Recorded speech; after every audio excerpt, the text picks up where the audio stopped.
నమస్కారం. ప్రతిధ్వని కార్యక్రమానికి స్వాగతం. భారత్లో పెట్టుబడులు పెట్టడానికి ఇదే మంచి సమయమని ప్రధాని మోదీ అమెరికా వ్యాపారవేత్తలకు పిలుపునిచ్చారు. టెక్నాలజీ రంగంలో 5G, big data, quantum computing, blockchain, internet of థింగ్స్లో ఎన్నో అవకాశాలు ఉన్నాయి.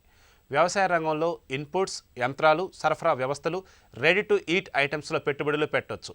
రక్షణ, అంతరిక్ష రంగాల్లోనూ విస్తృత అవకాశాలు ఉన్నాయి. ఆర్థిక, బీమా, మౌలిక వసతులు, మెడికల్ టెక్నాలజీ, టెలిమెడిసిన్ వంటి రంగాల్లో పెట్టుబడులు పెట్టడానికి ఇంతకంటే సరైన సమయం దొరకదని మోదీ సూచించారు. ఈ నేపథ్యంలో అమెరికా భారత్లో ఏ మేరకు పెట్టుబడులు పెట్టే అవకాశం ఉందన్న అంశంపై ప్రతిధ్వని చర్చను చేపట్టింది.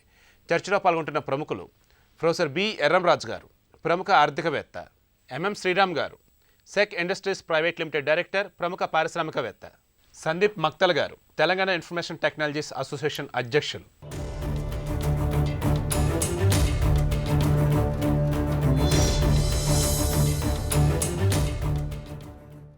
ప్రొఫెసర్ ఎర్రంరాజు గారు, భారత్లో పెట్టుబడులకు ఇదే మంచి సమయమని ప్రధాని మోదీ అమెరికా వ్యాపారవేత్తలకు పిలుపునిచ్చారు. అమెరికా సహా ఏ దేశమైనా భారత్లో పెట్టుబడులు పెట్టడానికి ఇది అదునైన సమయం అంటారా? తప్పకుండా అదునైన సమయం. ఎందుకంటే ప్రపంచంలో మిగతా ప్రాంతాలన్నిట్లోనూ కూడా సంక్షోభంలో కూరుకుపోయి ఉన్నాయి. వాళ్ళకి ఏ రకంగా ముందరికి వెళ్ళాలి ఆర్థిక వ్యవస్థ అన్నటువంటిది కూడా వాళ్ళకి అంతుపట్టడం లేదు. ఈ కరోనా ఎప్పుడు అంతమవుతుందో మనకి తెలియదు, వాళ్ళకి తెలియదు. అయినా కానీ మనకి ఇది ఎందుకు అదునైన సమయం అని చెబుతున్నానంటే, మనకి పూర్తిగా ఇప్పుడు వ్యవసాయ రంగం తీసుకుంటే అదొక పెద్ద ఖని. మన దేశంలో లేనటువంటి నేలలు లేవు, మన దేశంలో లేనటువంటి పంటలు లేవు, మన దేశంలో లేనటువంటి ఫలాలు లేవు. ప్రపంచం మొత్తం మీద ఆలోచించుకుంటే అటువంటి వ్యవసాయ రంగం అదొక పెట్టుబడులకు ఒక ఖని. కానీ ఇన్నాళ్ళు మనం దాన్ని నెగ్లెక్ట్ చేసాం. కానీ ఇప్పుడు మనం అది అదునుగా తీసుకుంటే కారణం ఏమంటున్నానంటే, ప్రపంచంలో అన్ని చోట్ల కూడా వాళ్ళు ఈ కరోనా వచ్చిన తర్వాత భోజనానికి క్యూలు కట్టారు, ఆహార పదార్థాలకి క్యూలు కట్టారు. అవి ఎప్పుడు వాళ్ళకి దొరుకుతాయో ఇంకా తెలీదు. వాళ్ళ సరుకులన్నీ కూడా రిప్లెనిష్ కూడా కాలేదు మాల్స్లో. అటువంటి పరిస్థితి మనకు లేకుండా మనం ఇవాళ 4 వేళ్ళు మనకి ఇంకా నోట్లోకి వెళ్తున్నాయి. మన దేశంలో ఏ వ్యవసాయదారుడు ఎక్కడ ఏం పండించినా కానీ దేశంలో ఎక్కడైనా అమ్ముకోవచ్చు అన్నాడు. అంటే ఏమిటి? ధరకి రెక్కలు వస్తాయి. ధరలకి రెక్కలు వచ్చినప్పుడు వ్యవసాయం అభివృద్ధి ఇంకా పరిగెడుతుంది. అటువంటి పరిస్థితిని మీరు తీసుకొచ్చినటువంటి సమయం ఇది. అందుచేతనే వ్యవసాయంలో పెట్టుబడి పెట్టాలి అన్నారు. ఒకటి. రెండోది ఏమిటంటే, అమెరికా పెట్టుబడులు కొంతవరకు వస్తాయి. నా ఉద్దేశంలో మిగతా దేశాల నుంచి చాలా వస్తాయి. ఇప్పుడు రావాల్సిన కెనడా ఉంది, అక్కడ ఏంటి జనసంపత్తి తక్కువ, వాళ్ళకి అధికంగా వాళ్ళకి విస్తృతమైనటువంటి ఏరియా ఉంది వాళ్ళకి. తర్వాత ఆస్ట్రేలియా ఉంది, సౌత్ ఆఫ్రికా ఉంది. ముఖ్యంగా వాళ్ళు సౌత్ ఆఫ్రికాలో మన ఇండియన్సే చాలామంది వెళ్ళి కల్టివేట్ చేసినటువంటి వాళ్ళు ఉన్నారు. వాళ్ళు పెట్టుబడులు పెట్టడానికి కూడా ముందరికి రావచ్చు. తర్వాత యూకే, వ్యవసాయం తెలియదు వాడికి, వాళ్ళు పెట్టుబడి మాత్రం పెట్టడానికి ముందరికి రావడానికి అవకాశం ఉంది. మనకు తూర్పు వైపుకి వస్తే అవన్నీ సుగంధ ద్రవ్యాలు ప్రొడ్యూస్ చేసేటువంటి కంట్రీస్. ఆ సుగంధ ద్రవ్యాలు మన దగ్గర కూడా సుగంధ ద్రవ్యాలు ప్రొడ్యూస్ చేస్తున్నాం. అస్సాంలో ఉంటాయి, కేరళలో ఉన్నాయి.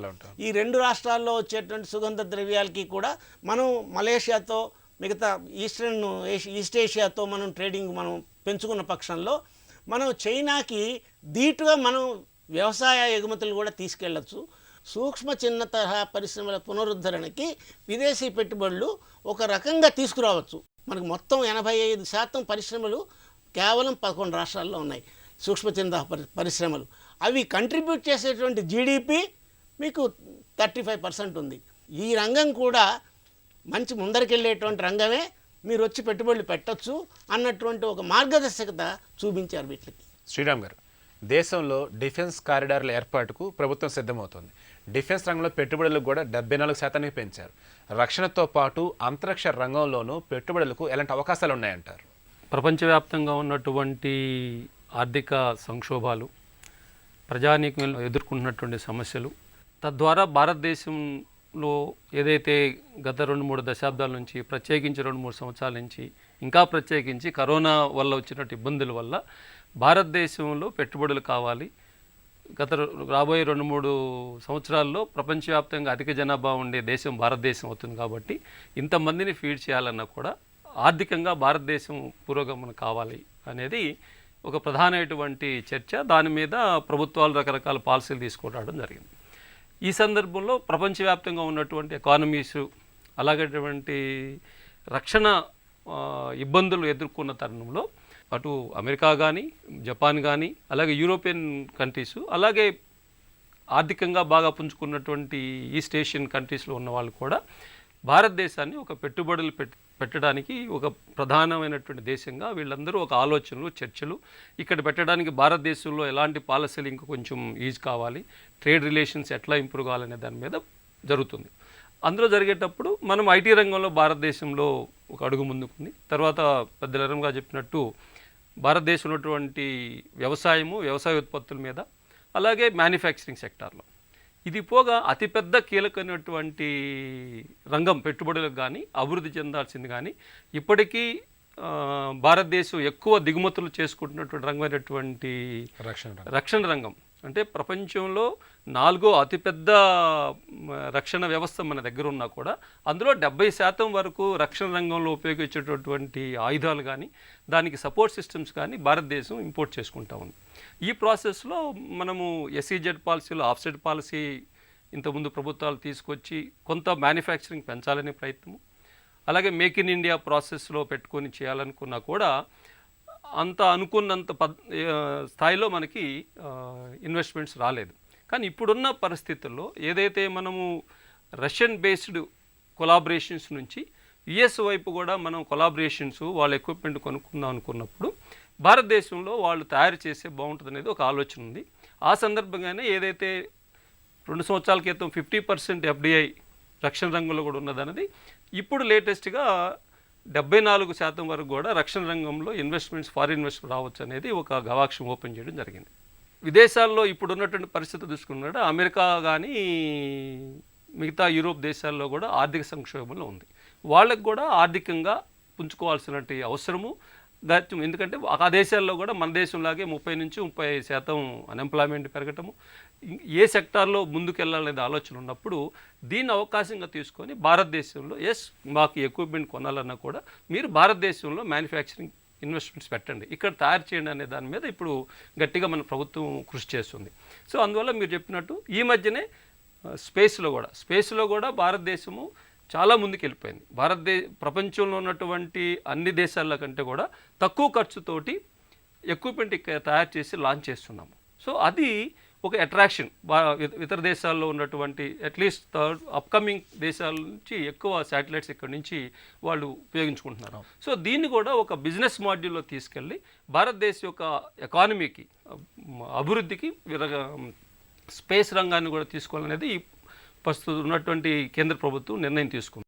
ఇప్పుడు మనం గత 4 నెలల నుంచి ఏదైతే చూస్తున్నామో ప్రతిదీ ఇంటి నుంచి ఆపరేట్ చేస్తున్నాం. సో దట్ మీన్స్ మనం ఇప్పుడు ఉన్నటువంటి 4G నుంచి 5G టెక్నాలజీకి వెళ్ళి చేస్తేనే ఎఫిషియన్సీ ఆఫ్ డిజిటల్ టెక్నాలజీ పెరుగుతుంది.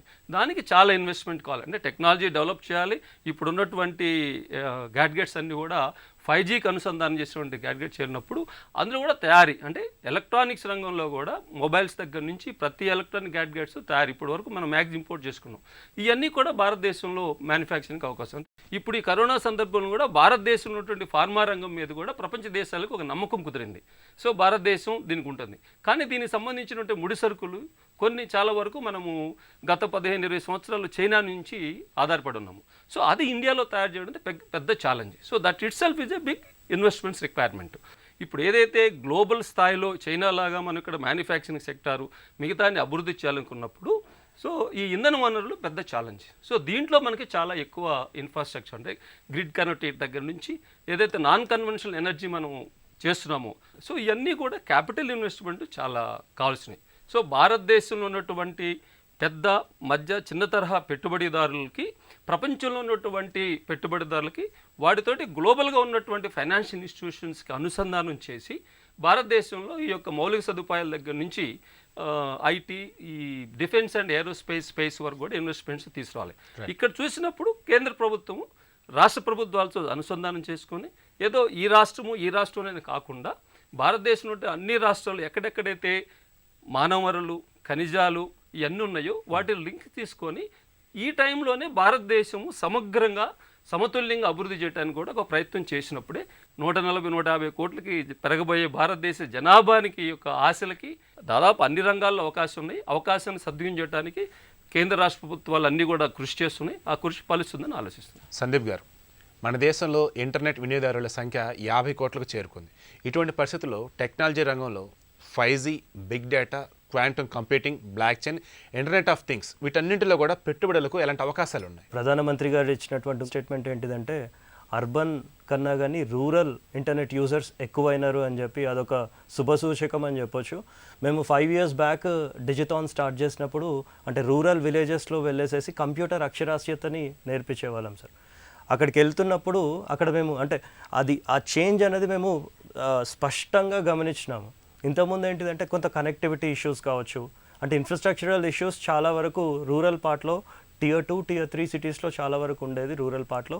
కాకపోతే అది అధిగమించినామని చెప్పొచ్చు. అది వన్ ఆఫ్ ద రీజన్స్, ఎందుకంటే రూరల్ పార్ట్లో ఇంటర్నెట్ యూజర్స్ ఎక్కువైనారు అంటే. సో ఆపర్చునిటీస్ విషయానికి వచ్చేసరికి ఆపర్చునిటీస్ ఇప్పుడు ఎన్నెన్నో పెరిగినాయి. మోడీ గారు కూడా ఇన్వెస్ట్మెంట్ హెల్త్ కేర్ సెక్టర్లో టెక్నాలజీ పరంగా టెలిమెడిసిన్కి కావచ్చు ఆర్ టెలికన్సల్టేషన్స్కి కావచ్చు, ఇవాళ టెక్నాలజీని యూజ్ చేస్తూ ఒక పేషెంట్ని డాక్టర్ని కనెక్ట్ చేయడం కావచ్చు, ఒక అంటే అగ్రికల్చర్ సైంటిస్ట్ని ఒక ఫార్మర్ని అంటే వ్యవసాయంకి సంబంధించినటువంటి ప్రాబ్లమ్స్ ఏమన్నా ఉంటే ఈ అప్లికేషన్స్ ద్వారా కనెక్ట్ కావడం కావచ్చు. అంటే స్కోప్ మనం చూసుకున్నట్టు అయితే ప్రతి ఒక్క ప్రోడక్ట్కి ఏ ప్రోడక్ట్కైనా చూసుకున్నా కానీ అక్కడ యూజర్స్ కావాలండి. సో యూజర్స్ని మనం చూసుకున్నప్పుడు యూజర్ బేస్ 50 కోట్ల యూజర్ బేస్ మనం అనుకుంటాం. 1 లక్ష డౌన్లోడ్ ఒక అప్లికేషన్కి వచ్చిందంటేనే చాలా పెద్ద విషయం అనుకుంటాం.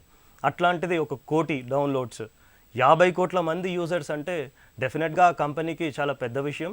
అండ్ ఇన్వెస్టర్స్కి కూడా ఇప్పుడు ఎవరైతే ఇక్కడి నుండి ఎవరైతే ఇప్పుడు అంటే భారతీయులు విదేశాలకు వెళ్ళినటువంటి భారతీయులు ఎవరైతే ఇప్పుడు ఇన్వెస్ట్మెంట్స్ చేద్దాము అనుకునే వాళ్ళకి ఈ యొక్క సమయం అయితే బెస్ట్ టైం అని చెప్పొచ్చు. అండ్ నిన్న ప్రధానమంత్రి గారు ఇచ్చినటువంటి స్పీచ్లో స్పష్టంగా మన యొక్క పాలసీస్ని మన యొక్క అంటే ఇక్కడ ఉండేటువంటి స్కోప్ని మొత్తం ప్రపంచానికి స్పష్టమైన మెసేజ్ ఇచ్చినారని మనం అనుకోవచ్చు. అమెరికాలో ఉన్నటువంటి పెట్టుబడిదారులు ఎవరైతే ఉన్నారో వారు మన దేశంలో ఉన్నటువంటి 5G, big data, quantum computing ఇటువంటి టెక్నాలజీస్లో ఇన్వెస్ట్ చేయడానికి ఎంత స్కోప్ ఉంది? ఇప్పుడు ఇండియాలో ఆ 5G కావచ్చు, లేకపోతే బిగ్ డేటా కావచ్చు, ఆర్టిఫిషియల్ ఇంటెలిజెన్స్ కావచ్చు, బ్లాక్ చైన్ కావచ్చు, ఈ టెక్నాలజీస్ అన్నీ కూడా రోజు రోజుకి పెరుగుతూ ఉన్నాయి.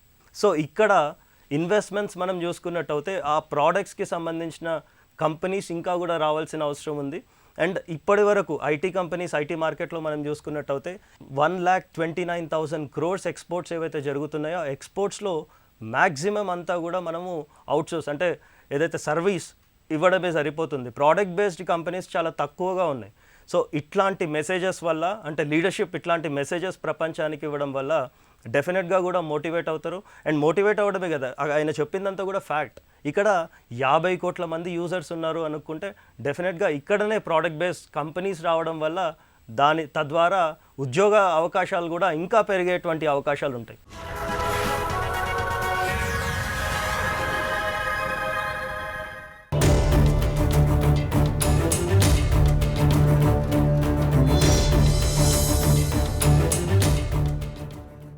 ప్రొఫెసర్ ఎర్రం రాజు గారు, కరోనా సంక్షోభంలో భారత్ కొన్న సానుకూల అంశాలను మన వాళ్ళు ఉపయోగించుకోవాలంటే ఖచ్చితంగా ఈజ్ ఆఫ్ డూయింగ్ అనేది ఇక్కడ అత్యంత కీలకం.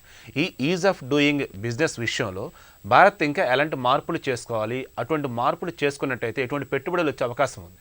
2-3 విషయాలు ముందులో మనం గమనించుకోవాలండి. వ్యాపార సౌలభ్యతకి రాష్ట్రాలన్నింటినీ కలుపుకుంటే తప్ప ఒక సానుకూలమైనటువంటి వాతావరణం ఏర్పడదు. రెండోది ఏంటంటే మనకి ఎప్పటి నుంచో ఉన్న శాసనాలు, నిబంధనలు ఇవన్నీ కూడా మార్చుకోవాలి. ఇప్పుడు 62,000 నిబంధనలతోటి వాళ్ళు పరిశ్రమలు పెట్టాలి, సేవలు అందించాలి అంటే ఎవరు చేయగలరు? అది ఎవరు ముందుకు రాగలరు? పెట్టుబడిదారులు. ఆ నియమ నిబంధనలు అన్నింటినీ కూడా సడలించాలి. తర్వాత కరప్షన్ అది కంప్లీట్గా నిర్మూలించాలి. న్యాయ వ్యవస్థని బాగా ముందరకు తీసుకెళ్ళాల్సిన అందులో రిఫార్మ్స్ చాలా తీసుకురావాలి. ఇంకోటి ముఖ్యంగా గమనించాల్సింది ఏంటంటే బ్యాంకింగ్ రంగం. బ్యాంకు ఎంత సౌలభ్యత మనకి ఇస్తోంది, సేవలు మనకి ఎంత తొందరగా అందిస్తోంది, సేవలు ఎంత భద్రతతో అందిస్తోంది, వాటికి మౌలిక రంగాలకి ఆర్థిక సహాయం అందచేయాలి, ఇటు సూక్ష్మ చిన్న పరిశ్రమలకి అందచేయాలి. కానీ దీనికి కావాల్సినటువంటి స్కిల్స్ వేరే, దానికి కావాల్సినటువంటి స్కిల్స్ వేరే. సూక్ష్మ చిన్నతన పరిశ్రమలకి సెపరేట్ బ్యాంక్ పెట్టుకోవాలి. సిడ్బి అని పెట్టారు, కానీ ఏదో ఇప్పుడు కొంచెం మార్పులు తీసుకొస్తున్నారు, కానీ అవి కూడా చేరువలోకి రాలేదు. తర్వాత మూడో విషయం ఏంటంటే, బ్యాంకింగ్ రంగం ఐటీతో బాగా అనుసంధానం అయింది కాబట్టి సైబర్ సెక్యూరిటీ ఏ రకంగా మనం ముందర తీసుకెళ్తున్నాం. వాడు ఒక బ్యాంకునే పెట్టేశారు వాళ్ళు 15 రోజుల క్రితం, మీరు చూసారో లేదో చెన్నైలో. బ్యాంకింగ్ వ్యవస్థని పూర్తిగా ప్రక్షాళన చేయాలి. వ్యవసాయదారుల దగ్గర నుంచి, సూక్ష్మ చిన్న పరిశ్రమల దగ్గర నుంచి, మౌలిక రంగాల వరకు మనం ఏ రకంగా వీళ్ళకి విత్త సదుపాయం ఇవ్వడానికి తీసుకెళ్ళగలము అన్నటువంటిది ఆలోచన చేసి దాన్ని సత్వరమే మనం ముందరకు తీసుకెళ్లాల్సినటువంటి అవసరం ఉంది. ఈ డేటా, ఇన్ఫర్మేషను, టెక్నాలజీ ఇవన్నీ కూడా ఒక మూసలోకి రావాలి. ఆ మూసలోకి రావాల్సినటువంటి పరిస్థితి ఇప్పుడు ఏర్పడింది. దీన్ని మనం ఎంత ముందరకు తీసుకెళ్తామో దానిపైన మనం ఆధారపడి ఉంటుంది. శ్రీరామ్ గారు, కరోనా సంక్షోభం నుంచి బయటపడి మళ్ళీ వేగంగా పుంజుకోవడంలో భారత్, అమెరికా భాగస్వామ్యం ఎలాంటి కీలక పాత్ర పోషించే అవకాశం ఉందంటారు? భారతదేశం అమెరికాల మధ్య ఉన్నటువంటి సంబంధాలు ఇవాళ కాదు. మీరు చూసినంటే మాకు చాలా సంవత్సరాల నుంచి ఉంది కాబట్టి వాణిజ్యం కావచ్చు, మానవ వనరులు అటు ఇటు ఎక్స్చేంజ్ చేసుకోవడం, ఇన్వెస్ట్మెంట్స్ కూడా ఉంది. 1-2 strategic sectors like defence and space తప్ప మిగతా దాదాపు అన్ని రంగాల్లో కూడా ఇండో-యుఎస్ రిలేషన్స్, ట్రేడ్ ఉంది. అమెరికా ఇన్వెస్టర్స్ అందరూ కూడా భారతదేశంలో పెట్టాలనుకుంటున్నప్పుడు ఈ 2 దేశాలు ఏదైతే కన్జ్యూమర్ బేసు ఇప్పుడు కరోనా టైంలో ఉన్నా కూడా భారతదేశంలో వినియోగదారుడు పెట్టేటువంటి ఖర్చు ఎప్పటికీ పెరుగుతుంది తప్ప తరగదు. సో ఇవన్నీ ఆలోచన చేసినప్పుడు అమెరికా ఉన్నటువంటి ఇన్వెస్టర్స్ ఇక్కడ ఇన్వెస్ట్ చేయటం ఒక స్ట్రాటజిక్గా వాళ్ళకి ఒక అవకాశం. అది కాకుండా ఈ 2 దేశాలు ఏదైతే వాణిజ్యపరంగా అభివృద్ధి చేసినప్పుడు ప్రపంచ దేశాల్లో కూడా ఇది ఒక ముందడుగా కనిపించడము, మిగతా దేశాలు కూడా భారతదేశంలో ఇన్వెస్ట్ చేసి ఆల్టర్నేటివ్ ఎర్నింగ్స్ ఏం కావాలి అని ప్రజలు కూడా ఆలోచించుకున్నప్పుడు ఈ 2 దేశాల యొక్క ప్రధానంగా వాణిజ్యపరంగా అభివృద్ధి చెందడం అనేది ఈ 2 దేశాలకే కాకుండా అభివృద్ధి చెందుతున్నటువంటి ఇతర దేశాల్లో ప్రపంచంలో ఉన్న వాటికి కూడా అవసరం. భారతదేశం అవకాశంగా తీసుకున్నప్పుడు భారతదేశానికి కూడా ఎక్కువ ఉపయోగం జరుగుతుంది. ప్రధానంగా మనము ఏదైతే డిఫెన్స్ అండ్ స్పేస్ సెక్టార్లో కూడా వాళ్ళు భారతదేశం యొక్క ఆర్డర్లు తీసుకోవాలని చూసుకున్నప్పుడు భారతదేశం యొక్క స్వావలంబతని, అలాగే భారతదేశం యొక్క సెక్యూరిటీని కాపాడుకుంటూ, అలాగే విదేశాలతో ఇప్పటి వరకు భారతదేశానికి ఉన్నటువంటి రక్షణ సంబంధాలు స్వాతంత్రం వచ్చిన దగ్గర నుంచి మనకి రష్యాతో ఉన్నటువంటి ఈ యొక్క అణు సంబంధమైన అలాగే రక్షణ సంబంధమైనటువంటి సంబంధాలని జాగ్రత్త పరుచుకుంటూ అమెరికాతోటి మన వాణిజ్యం, ఎందుకంటే ఇప్పుడు పెట్టుబడులు మనం ఆలోచన చేసేటప్పుడు ఐటీ, ఫార్మా, ఇన్ఫ్రాస్ట్రక్చర్ కాకుండా ప్రధానంగా చూస్తుంది రక్షణ, ఏరోస్పేస్ అండ్ అణు ఇంధనానికి సంబంధించిన దాంట్లో. ఎందుకంటే ఎనర్జీ సెక్యూరిటీ మనకు ఉంది. అణు ఇంధనానికి సంబంధించి భారతదేశంలో తక్కువ ఉంది కాబట్టి ఆల్టర్నేట్ ఫ్యూల్స్కి వెళ్ళాల్సినప్పుడు గ్లోబల్గా మనకు క్లియరెన్సెస్ కావాల్సి వస్తుంది. ఇతర దేశాల నుండి రిలేషన్స్ని కాపాడుకుంటూ ఇక్కడ అమెరికాతో కనుక మనం వాణిజ్యపరమైనటువంటి బంధం పెంచుకోవాల్సినటువంటి అవసరాన్ని, అగత్యాన్ని చూసుకున్నప్పుడు ఈ 2 దేశాల యొక్క బంధం ఏదైతే మీరు ఐటీ సెక్టర్లో చేసుకుంటే సర్వీసెసే ఎక్కువ ఉన్నాయి. ప్రొడక్ట్ బేస్డ్ డెవలప్మెంట్ కనుక భారతదేశంలో మనం చేయగలిగినప్పుడు ఇప్పుడున్నట్టు ఇది గూగుల్ 30,000 crores ఇన్వెస్ట్ చేస్తుంది. అలాగే దాదాపు అక్కడ ఉన్నటువంటి ఇబ్బందుల్ని, ఇప్పుడు వీసాలు వీటన్నిటువంటి ఇబ్బందులను చూసుకున్నప్పుడు భారతదేశంలో ఉన్నటువంటి నైపుణ్యతని రాబోయేటువంటి యూత్ ఏదైతే మనకి ఎక్కువ ఉందో వాళ్ళని భారతదేశంలో ఉపయోగించుకోవాలని చూసినప్పుడు ప్రధానమైనటువంటి ఐటీ కంపెనీ కూడా భారతదేశం వాళ్ళే సీఈఓలుగా ఉన్నారు. సో దీన్ని కూడా ఒక అవకాశంగా మనం మలుచుకున్నప్పుడు ఇక్కడ ఉన్నటువంటి ఇన్ఫ్రాస్ట్రక్చర్, ఐటీ ఇన్ఫ్రాస్ట్రక్చర్ 4-5 స్టేట్స్లో బాగా ఉంది. దాన్ని ప్రొడక్ట్ బేస్డ్ కనుక తీసుకురాగలిగినప్పుడు ఈ 2 దేశాలు భారతదేశం, అమెరికా యొక్క సంబంధం, ఎందుకంటే ప్రపంచవ్యాప్తంగా చూసుకున్నప్పుడు ఇన్వెస్ట్మెంట్ చేయగలిగినటువంటి కెపాసిటీ అమెరికాలో ఉన్నటువంటి ఇన్వెస్టర్స్కి ఉంది. అమెరికాతోటి మనకు ఉన్నటువంటి సంబంధ బాంధవ్యాలు చూసుకున్నప్పుడు, అలాగే గ్లోబల్గా ఎనర్జీ సెక్యూరిటీ బేసిక్గా మనం ఇప్పుడు చూసుకున్నప్పుడు not only cyber and defence అలాగే స్పేస్ కాకుండా ఎనర్జీ సెక్యూరిటీ, ఇంత ఇన్వెస్ట్మెంట్స్ వచ్చేటప్పుడు energy is going to be the major challenge అవుతుంది.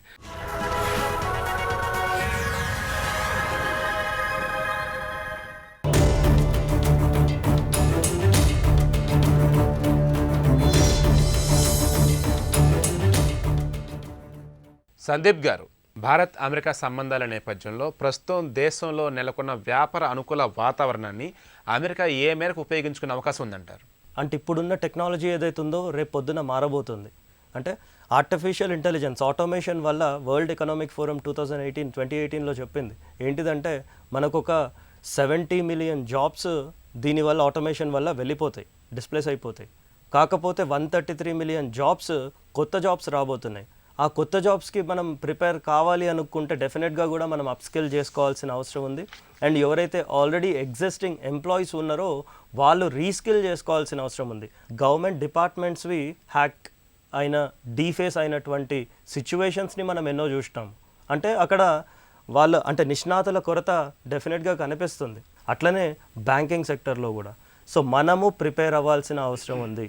అండ్ ఇన్వెస్ట్మెంట్స్ డెఫినెట్గా కూడా యుఎస్ కాదు అంటే ఇతర దేశాల నుండి కూడా ఇన్వెస్ట్మెంట్స్ వచ్చినప్పటికీ ఇక్కడ ఉండేటువంటి మ్యాన్ పవర్ అంటే ఐటీ సెక్టర్లో మనం చూసుకున్నట్టయితే మా బ్రెయిన్సే అక్కడ ఉండేటువంటి యంత్రాలు. అండ్ సెంట్రల్ లెవెల్లో కూడా ఎన్నో స్కిల్ డెవలప్మెంట్ ప్రోగ్రామ్స్ అవుతూ ఉన్నాయి. అండ్ స్టేట్ లెవెల్లో మనం చూసుకున్నట్టయితే ఇంకా గొప్పగా Telangana academy for skill and knowledge అని చెప్పి మన బ్రాండ్ని మార్కెట్ చేస్తుందో అది చాలా గొప్పగా ఉంది. అంటే ఐటీ కంపెనీస్ ఇన్వెస్ట్ చేయాలి అనుకుంటే నార్మల్ కంపెనీస్ ఏమో ఆ పాలసీస్ అదంతా కూడా వెల్కమ్ రెడ్ కార్పెట్ వేసి వెల్కమ్ చెప్పాల్సి ఉంటుంది. కానీ ఐటీ ఇన్వెస్ట్మెంట్ని తీసుకురావాలంటే రెడ్ కార్పెట్ పైన రోజ్ పెటల్స్ కూడా వేయాల్సి ఉంటుంది. హైదరాబాద్లో ఐటీ కంపెనీస్కి ఒక 25% రిబేట్ ఉంటుంది. అంటే వాళ్ళ రెంట్ కట్టుకుంటే కనుక వాళ్ళు రిటర్న్ ఇచ్చేస్తారు. అట్లాంటిది రూరల్ పార్ట్లో ఇన్వెస్ట్మెంట్ చేస్తే కనుక ఆ టెక్నాలజీ పైన అడిషనల్ బెనిఫిట్స్ ఇస్తూ ఉన్నారు. సో అట్లాంటి ఇన్వెస్ట్మెంట్స్కి ఎంకరేజ్మెంట్స్ తీసుకొని వస్తే కనుక ఐటీ పరంగా స్పెసిఫిక్గా ఇక్కడ లార్జెస్ట్ స్కోప్ ఉంది. భారతీయులు బయటికి వెళ్ళిన వాళ్ళు ఎవరైతే ఉన్నారో వాళ్ళు ఇప్పుడు ఆలోచించి బెస్ట్ ప్రోడక్ట్స్ ఏవి ఉన్నాయో దానిపైన ఇన్వెస్ట్మెంట్స్ చేయాల్సిన అవసరం ఉంది. తద్వారా బ్యాక్ టు సొసైటీ అనే కాకుండా వాళ్ళేంటిదంటే ఇక్కడే ఒకవేళ గొప్ప ప్రోడక్ట్స్ మనకు బయటకు వచ్చేటువంటి స్కోప్. సార్ చెప్తా ఉన్నారు ఇప్పటిదాకా అంటే టాప్ నాచ్ కంపెనీస్లో మన వాళ్ళందరూ కూడా టాప్ పొజిషన్స్లో ఉన్న వాళ్ళందరూ కూడా మన భారతీయులే. ప్రతి దగ్గర మనం చూసుకున్నా కానీ ఐటీ టాలెంట్ పూల్ విదేశాలలో ఎక్కడ చూసుకున్నా కానీ ఇండియన్స్ది మెజారిటీ. సో అట్లాంటిది ఇవాళ H1B వీసా వల్ల మనకు ఒక గుడ్ న్యూస్ అని చెప్పాలి. సో ఇక్కడ టాలెంట్ ఇక్కడే ఉండడం వల్ల మనకి ఒక కొత్త ప్రోడక్ట్స్ రాబోతున్నాయి. సో ఆ కొత్త ప్రోడక్ట్స్ వల్ల కొత్త ఆపర్చునిటీస్ కూడా రాబోతున్నాయి. అండ్ బయట ఉండేటువంటి ప్రవాస భారతీయులు ఇప్పుడు ఇన్వెస్ట్మెంట్స్ ఒక మంచి ప్రోడక్ట్స్ పైన టెలిమెడిసిన్ అని చెప్పి ప్రధానమంత్రి గారు చెప్పినారు. సో ఇక్కడ టెలిమెడిసిన్కి చాలా స్కోప్ ఉంది. అంటే టెలికన్సల్టేషన్స్ ఇవాళ ఈ కరోనా పీరియడ్లో కూడా చాలామంది అంటే కాంటాక్ట్లెస్ కన్సల్టేషన్స్ డాక్టర్ని కావచ్చు, లేకపోతే ఒక అగ్రికల్చర్ సైంటిస్ట్ని కావచ్చు, లాయర్ అడ్వైస్ తీసుకోవాలనుకోండి టెలికన్సల్టేషన్. సో వాటిపైన ఆ ప్రోడక్ట్స్ పైన వాళ్ళు కూడా ఇన్వెస్ట్ చేయాల్సిన అవసరం ఉంది. తద్వారా గొప్పగా ఇక్కడ ఆపర్చునిటీస్ కూడా పెరుగుతాయని మనం అనుకోవచ్చు. రైట్. దేశంలో వ్యాపార అనుకూల వాతావరణాన్ని అమెరికా ఉపయోగించుకుంటుందని నిపుణులు అంటున్నారు.